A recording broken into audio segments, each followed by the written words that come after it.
controller or gamepad not working in Octopath Traveler 0. Okay, we are going to fix this problem, okay?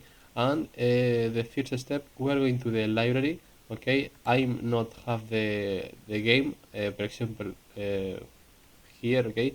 And we are going to the Octopath Traveler, go to the manage, go to the properties, okay?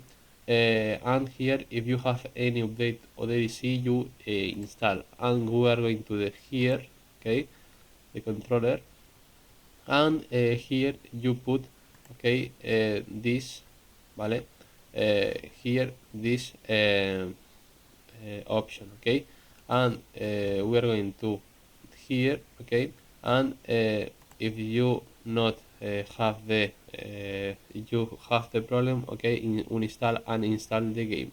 Bye bye.